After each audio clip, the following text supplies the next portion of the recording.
Degree అయిపోయింది but career మీద clarity లేదు కదా. ఇప్పుడు నేను మీకు 2 కోర్సులు చెప్తాను అండ్ ఎవరెవరికి యూజ్ అవుతాయో కూడా చెప్తాను. అప్పుడు మీరే డిసైడ్ చేసుకోండి. Course 1 data analytics and business analytics with AI and machine learning. ఇవి BCom, BSc, BBA and BTech స్టూడెంట్స్కి ప్రతి ఒక్కరికి కూడా ఇవి పర్ఫెక్ట్. ఈ కోర్స్ చేస్తే మీరు data analyst and business analyst లాంటి రోల్స్కి మీరు రెజ్యూమ్ అప్లై చేయొచ్చు. Course 2 full stack data and artificial intelligence. ఇవి ఎవరికి యూజ్ అవుతాయి అంటే B Tech, B Sc computers, M Sc computers and MCA స్టూడెంట్స్కి ఇది బెస్ట్ ఆప్షన్. అండ్ ఈ కోర్స్ చేస్తే మీకు ఎలాంటి జాబ్స్ వస్తాయి అంటే data scientist, AI developer, machine learning engineer and data engineer ఇలాంటి హై డిమాండ్స్ ఉన్న రోల్స్కి మీరైతే అప్లై చేయొచ్చు. ఫ్యూచర్ అంతా కూడా ఏఐ మీద డిపెండ్ అయ్యింది. మరి మీరు రెడీగా ఉన్నారా?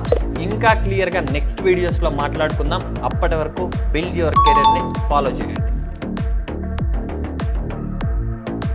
డిగ్రీ అయిపోయింది బట్ కెరీర్ మీద క్లారిటీ లేదు కదా.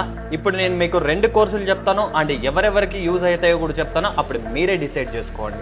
Course 1 data analytics and business analytics with AI and machine learning. ఇవి BCom, BSc, BBA and BTech స్టూడెంట్స్కి ప్రతి ఒక్కరికి కూడా ఇవి పర్ఫెక్ట్. ఈ కోర్స్ చేస్తే మీరు data analyst and business analyst లాంటి రోల్స్కి మీరు రెజ్యూమ్ అప్లై చేయొచ్చు.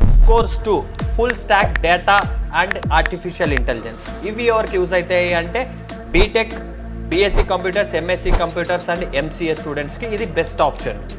అండ్ ఈ కోర్స్ చేస్తే మీకు ఎలాంటి జాబ్స్ వస్తాయి అంటే data scientist, AI developer, machine learning engineer and data engineer ఇలాంటి హై డిమాండ్స్ ఉన్న రోల్స్కి మీరైతే అప్లై చేయొచ్చు. ఫ్యూచర్ అంతా కూడా ఏఐ మీద డిపెండ్ అయ్యింది.